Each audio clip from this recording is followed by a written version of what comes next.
So they really need the Blood Right to hit on it. Yeah. Well, we're going to get ourselves into game in a moment. For ASC, like it's one of these lineups again where I look at it, I'm like, if they can survive the early lane phase, they're going to start to like push down through buildings, take team fight after team fight with the Templar Assassin advantage too. Taking Roshan is not as quick as what we saw Alliance do in the last game, but it's still very, very quick. But Alliance, they have the NP advantage.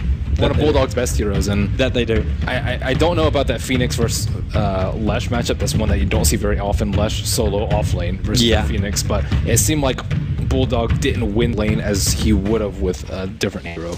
Yeah. I also look at Phoenix. I'm just wondering, like, is he really that? Like during the team fights, it made a lot of sense. He won them on so many team fights early. Yeah. Like they were actually like only 1 or 2 kills behind in like 20-30 minutes into the game because of him. It just meant that your pickoff though was heavily reliant on Mad getting the initiation, like getting in there. And you don't have that from your offlaner. That's one thing where I still like. I love it when you have like a team fight versus a team fight. Then Phoenix 100%. But when you're looking for these pickoff style lineups, it's not as easy to do. Which in like with Templar Assassin, Gyro, like Bloodseeker, all of these guys work really nicely with the Shadow Demon. Is Bloodseeker a Night Stalker counter? I don't actually think so. He's so tanky. But true, he just runs off like Rupture, easy. That's the counter, man. He can't run away. Yeah. But if he gets a good enough start, like if it was a core, then I'd be like, the Night Stalker, he'll probably be fine to be able to run halfway across the map before he'll be in trouble. They actually almost have no way to stop TVs, though, which is a pretty big deal. Because if you're using Disruption to lead in a Blood Right, then what do you have to stop TPs? You have just a rocket. You're not counting on a rocket. Not unless you're force stopping that thing forward. Yeah, you're right. Actually, Alliance, like, there's no hunt hero on the Prophet.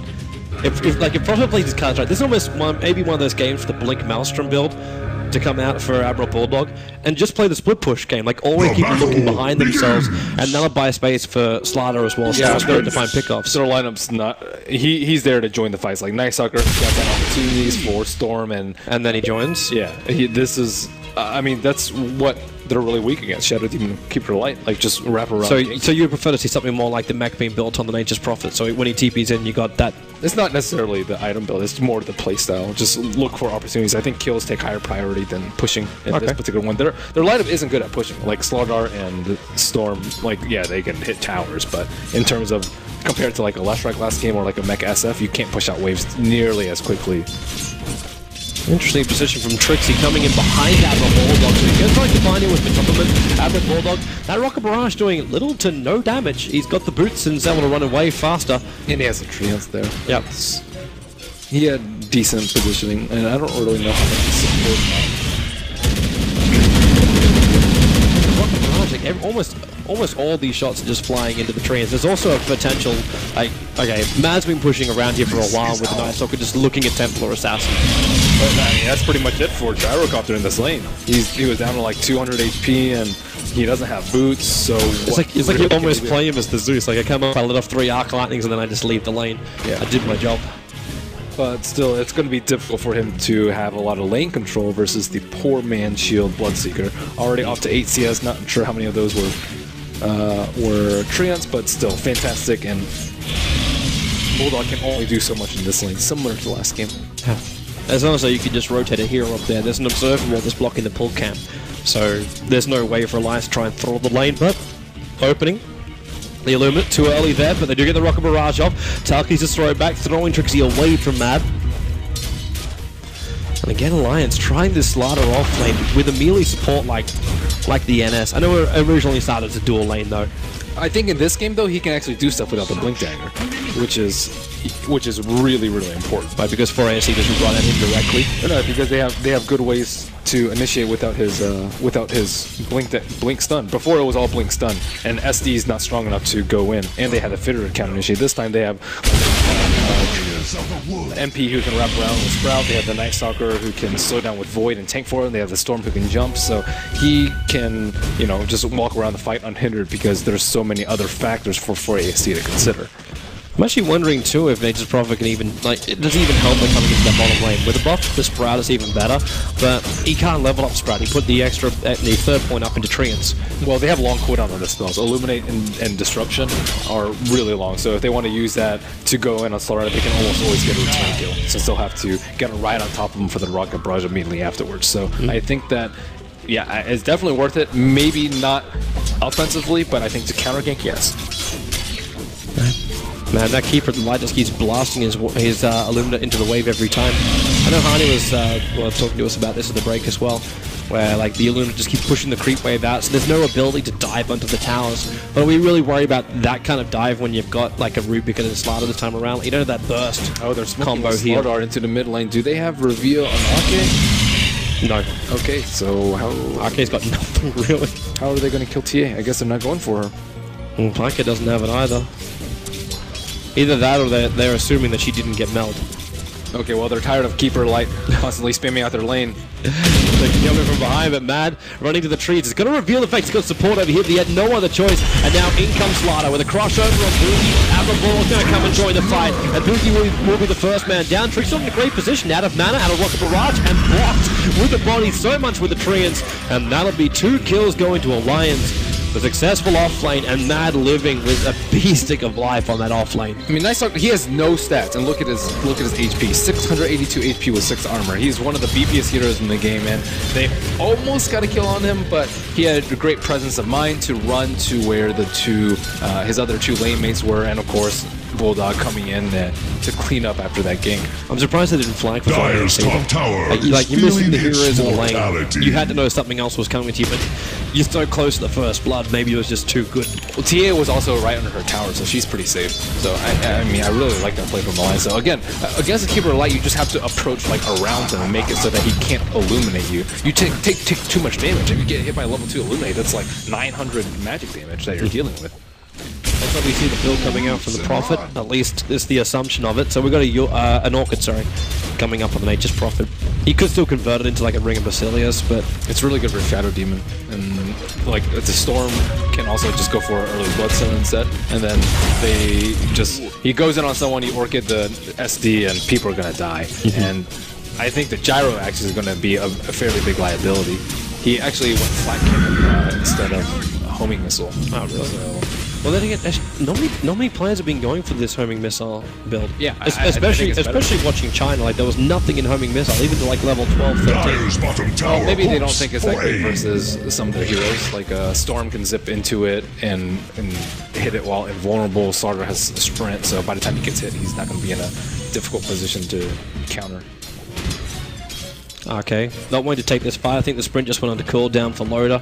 So yeah, still on cooldown for the moment. Well, his farm is much better than last game. He's 2-0, and their lineup just much better suited for having a Slaughter thrive because they're just not relying on his Blink Dagger. And when you're not relying on that, the other team has other things to worry about, like defending their safe lane and getting farm on, I don't know, anything.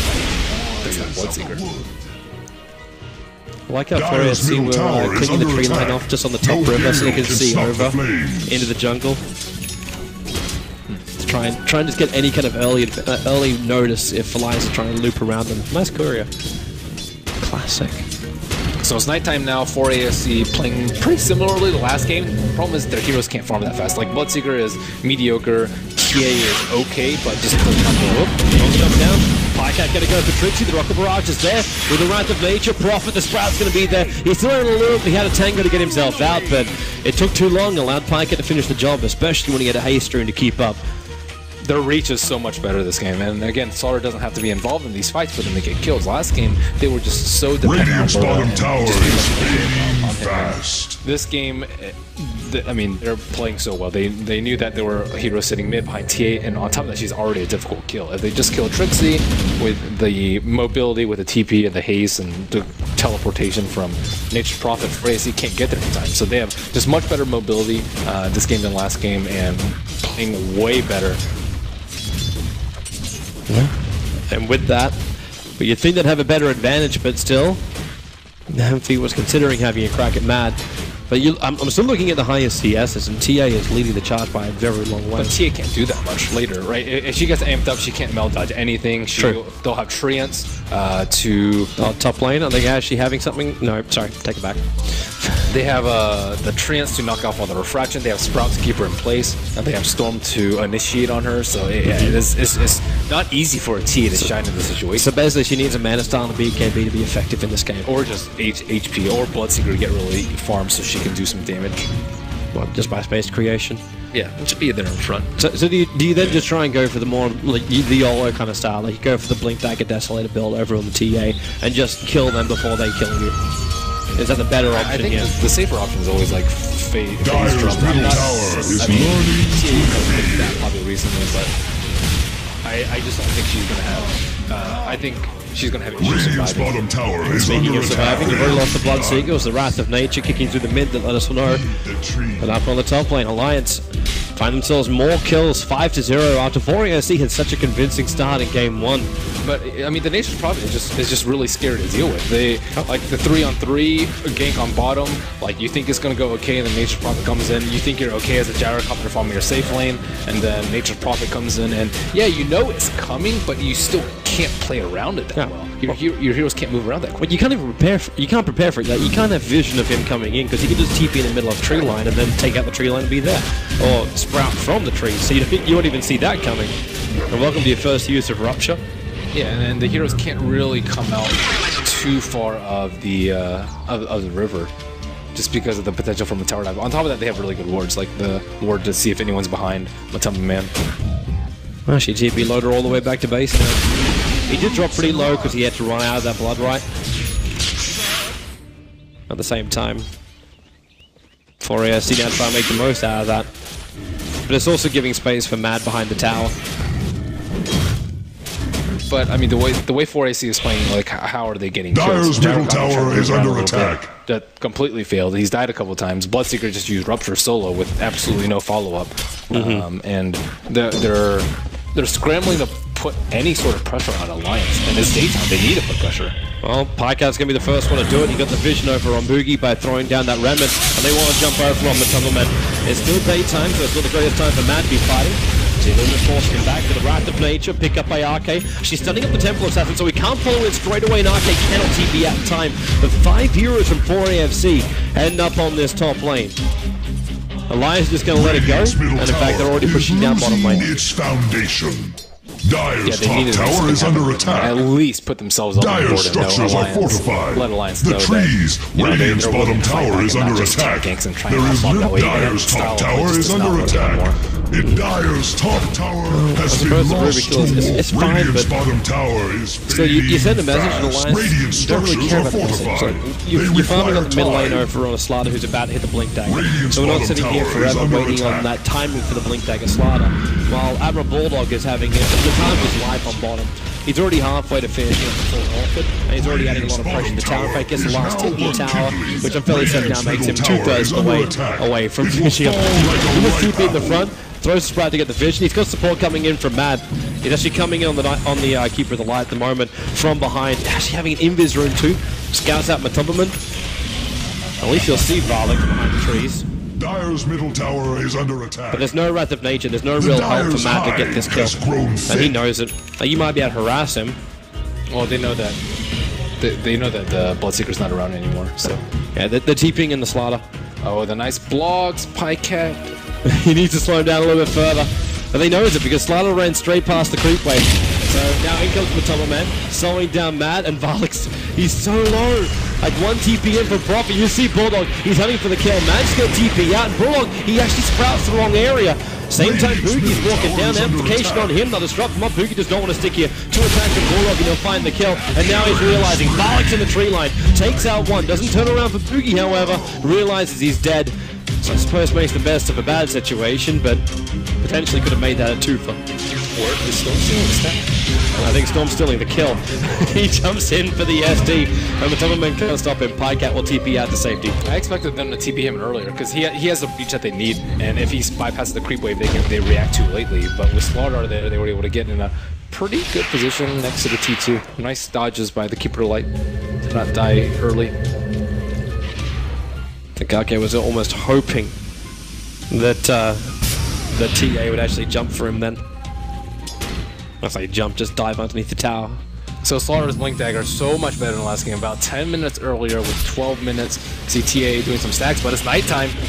That it is, which means Mad gets to come online a little bit more, combining it with Slaughter. But they're not finding the openings yet. Not yet. And you've still got this split push battle that can continue forever. Because AdmiralBulldog's already farming up, and the jump will come from Pycat. Sees Varlix, the keeper of the line, is the easiest target, especially when Mad's that close. So you get the pick off, you keep the man advantage going your way, and you keep that split push up. Yeah, I mean, just finally a way to jump on the coddle without getting punished. So,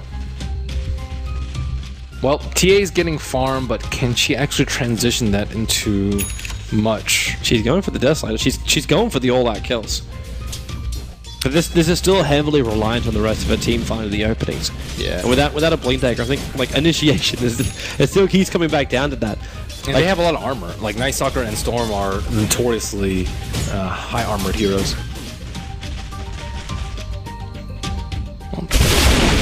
So how do they even break him? I foresee the Radiant we gotta find a path to victory here, or else. Well, they can do Aegis really quickly with it, though, which is really nice. But nice scouting. Yeah, right on the back of him, Mad. Meld Strike, TA Trap. He has to void him up. There is support around the corner, but that's AdmiralBulldog who's just body blocking with the treants of his. The Wrath of Nature is also kicking through, and his Gyrocopter is actually dropping down about half at the moment. But it's Loader on the top lane. Rupture in for the right, and he just TP's out. Disruption will cancel that, but at the same time, that means the right doesn't do his damage. The cross will him with that Blade Mail. Loader doesn't want a part of this, but he's already dead. The Bloodseeker will end up claiming the kill here. They see Nightcap. They also see Trixie. Mad, Prophet's TPing in. There's no Wrath of Nature, but you get Urge Charge. They're trying to keep their distance here. AdmiralBulldog actually ended up attacking the creep before he moved over to attack the TPing out Gyro. It probably wouldn't have been enough anyway, but now the bailout TP's Mad only barely surviving that.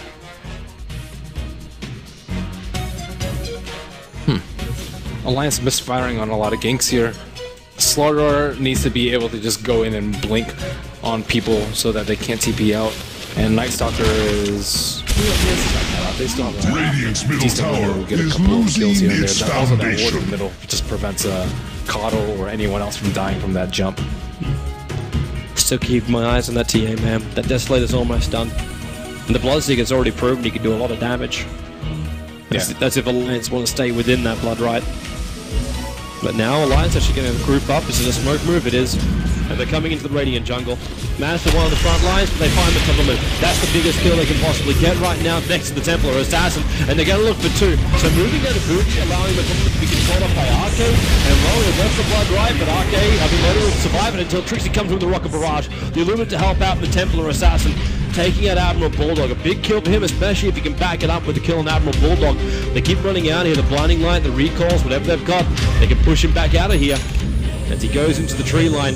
And it's just straight TP out. He's actually home and host.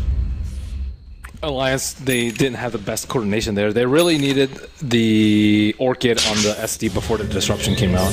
Because of the disruption, the cooldown came out. And he called down two heroes as well as a Rocket Roger and just instantly obliterated Loda. And that was also Bulldog got owned by a cooldown because he TP'd in. So if they get the Orchid, they just kill both heroes in like 3 seconds. And by the time heroes TP, those two are already dead. So they really needed that to control the enemy jungle. It was also their last move until nighttime or until daytime hits. So not what Alliance was looking for at all. They wanted more than this, but it's still a solid position for them. I'm still waiting for Roshan time. Come on, we're 60 minutes in with a slide with the information on a whole bunch of treants. I know the physical damage isn't that terrific.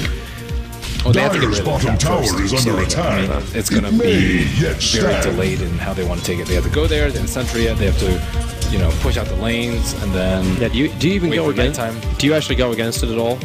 Is it even worth trying? Is probably my question. Not before one of the supports go there and sentry. They can't kill it that quickly and like call down, rupture, all these spells. Okay, having to stand his ground here. He knew he was dead. Yeah, this TA is... Radiant's top tower is under attack. His shell and Crocodyle's middle tower has been uprooted. 1,000 gold post Blade Mail. I mean, Blade Mail is really good for Slardar. Radiant's top tower is under attack. I thought they were actually going to pop in for Roshan for ASC. Yeah, that's one of the benefits of TA's build is just being able to slam I foresee the Radiant's top tower falling shortly. So quick. There is support though, Nice Stalkers in the neighborhood, but they don't see into the pit until the train walks in. So now the vision is there for Alliance, and there's going to be a bigger wave of trains coming in. The call down over on Matt. He's the most exposed one, but Roshan killed by the tire. Loader got in, he snatches it. He actually grabs the Aegis, the Immortal Outpost and Fingers, and you've lost your two major cores. The Crush will be off target with the Orchid Trap with the Sprout. They'll do the work in Alliance. Now is the fight they wanted. Trixie will be pulled back in, and it is a team wipe for the price of the Night Stalker, which 4ASC tried to initiate on while they were doing Roshan. Such great presence of AdmiralBulldog. He sends in one tree and then sends all of them in so they can't die. They can get vision of Roche so that Loda can blink in and make that play. And if he's not there, like if Pycat's there, it's just not the same. But they have such good ways to contest Roshan. If 4AC thought they could do it, Radiant's middle tower is under attack. Alliance Radiant were more than structures prepared are for that. fortified. That is about as bad as it gets. Steal Roach kill, steal the Aegis, 5-man. Radiant's middle tower is Daytime under didn't affect attack. anything It there. will Like, fall Matt like a was rock. not impacted. Like, he was Radiant's bait. middle That's all he tower has really fallen. was. Looks like, and even on the bottom lane, like, he escaped because it was nighttime. Sure, that means that he actually triggered darkness, and that's why they didn't have the vision of him going into the tree line. He's been doing a good job of just being out in front and forcing 4ASC to do something on him. You want him to get ruptured. You want him to get disrupted. You want him to, for TA to use her burst on him. But it's this weird thing when you run a hero like a Night Stalker as your fourth position, because most of the time as a team you're looking at him going, this is a core. Like, I know what this guy has done to me in the past, and this is what he should be able to do to me. I'm worried about this, so then you try and deal with him. But innately tanky hero takes a long time to do such a thing. I think the thing with the support Night Stalker over the core is that core is just too predictable in how you want to play. Because if you play the farm game, you're generally going to lose out. But with a support, you can just farm Scepter and still be useful. If you just have Scepter on a core Night Stalker, it's not that great because you don't do any damage. And Radiant's top tower is under attack. And he's such a great tank and a frontliner, and just gets so much vision. The Storm can zip in, so Bulldog can get a clutch Orchid off. Radiant's top tower is under attack. His shell, the Radiant, have called upon their defenses. Exactly what Alliance needs. Pycat looking to force the top tower, and for ASC, I think they're taking the bait. Because they were meant to come and defend this and then jump in from behind. At the same time, they should come and put them out of position. The Bloodseeker's going to go down. If you get the rocks off the Loader, Loader won't join this fight quickly, but it doesn't matter. We've still got Pycat and Mad in the front place. Now AdmiralBulldog's beating them down. He's also going for the Classico build. It's the old-fashioned Shadow Blade build over on Nature's Prophet. Ever since it's nerfed, not as a valuable item over on the Prophet, but now keeping the front lines, that's rather control up Trixie. They've already got the kill over on Barlix, and they just move from one to the next, diving into the tier 3 tower while the tier 2 is still alive on the top lane. This game really belongs to them. I wonder if the other teams in this group watching this series will consider just straight banning Nature's Prophet every single game because of this. Falling short. And also because like how polarly different the games were, with game number 1 where Alliance were forced to fight so hard and then you got positional advantage every time Prophet. Yeah, I don't like the Keeper to Light pick, first phase pick in game 1 and game 2. I think game 1 was fine. Game 2, I think they're going to be more prepared for as opposed to Light to switch their opener up a lot and switch their mid roll with the Storm Spirit and pretty much just one of the heroes to the same. Whereas, I mean, it's just devastating what Bulldog is inflicting on 4 anchors plus Sea Captain. There's that Silver Edge, the other thing that does make that Shadow Blade even more viable. Yeah, it makes Bloodseeker very, very sad. How is TA supposed to man up in these fights? They banked on the Erosian so hard. When you get a Desolator, you really need Roche. Because you're just going to die very often. And he hasn't made any item progression past that. And he gets amped up, and then what? He can't escape. All the back charges are going to get owned. He's going to get slowed from still getting crushed as well. Just no mobility in these fights. That really was like the deciding moment with the cores at least. Because to that point, you did have Mentoverment as well as Alex up on the top. So it was the TA and the Bloodseeker being number 1 and number 2.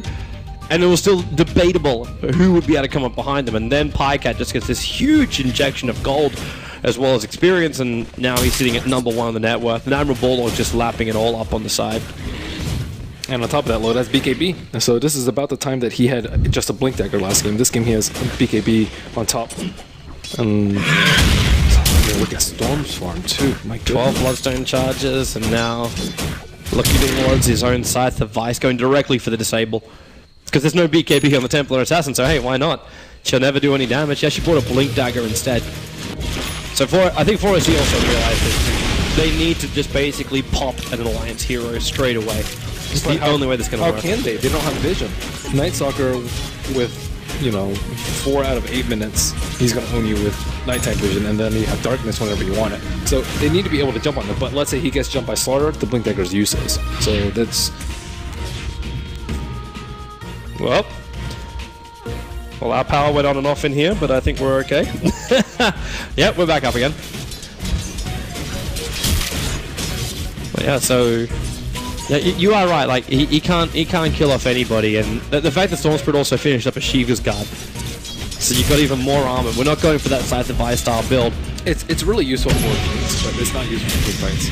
And long jump up by the Storm Spirit, finding Boogie. He can't even get a purge off or a disruption.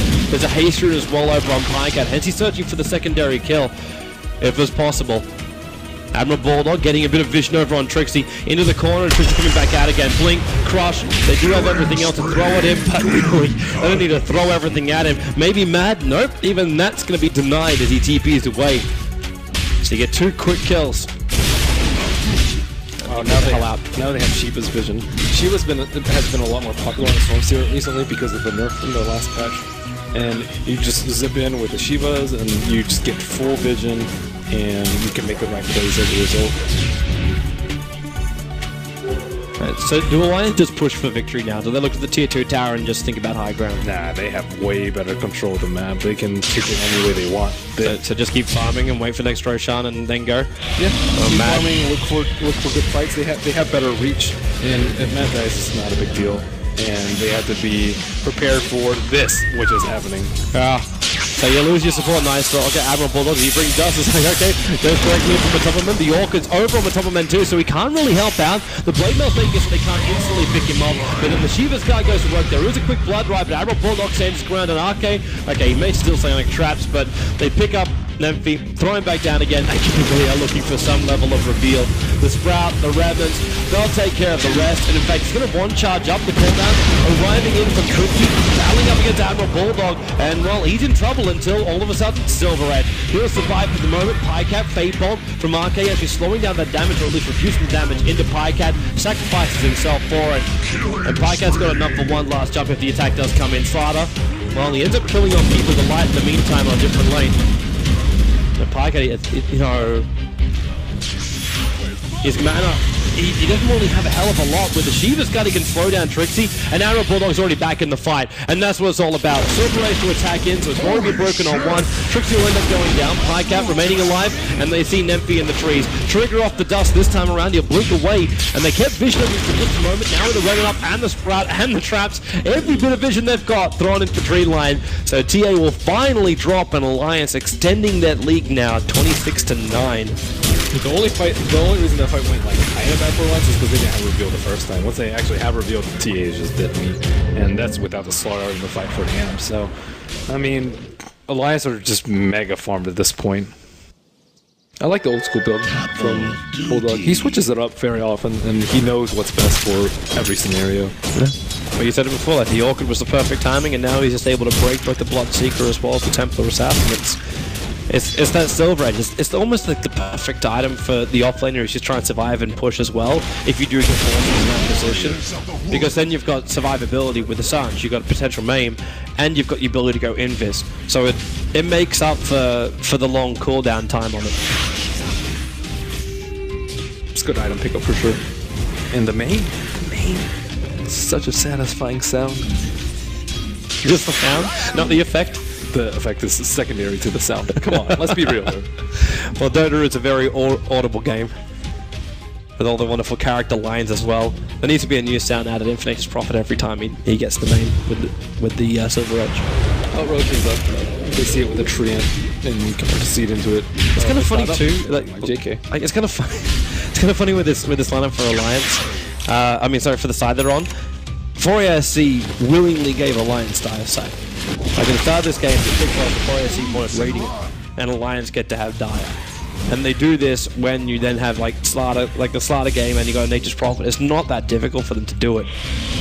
I know 4SC were still feeling like they could test it, but it's just interesting that you give a side which is pretty well renowned for their Roshan plays, that you give them Dire 2 games in a row, and now you're going to lose one on top. The top almost down. Dominating. I mean, a lot of people prefer Radiant though, especially for like the mid heroes that they played, the Shadow Fiend and the TA, because they have better access to neutrals. On top of that, TA, I think Radiant Ancients are much easier to do. So, I mean, I can understand their side preference. Pickloader instantly regretted his decision to run in. He triggers the BKB, which stops him having missile from getting the stun. He's still going to get hit by that call down, and the Blink Dagger's double crushed for him on both his supports. He's already lost the Gyrocopter as well, and now it's all down to the last player of 4AFC. It's a Templar Assassin, and he's down for the count as well. 31-9. It just feels like every single fight's going the way of Alliance. It doesn't have the creep wave in mid just yet to bring down this tower, but it's time to go for the tier 3 in mid. There's no buyback for the TA as well. There's only buyback for the Coddle as well as the Bloodseeker here, and that's not enough to defend. The Illuminate will slow him down, but it's not enough to stop Alliance. Radiant's middle tower is losing its stout. Radiant structures are fortified. Just jump immediately. The stream tells of tactics. Huge advantage.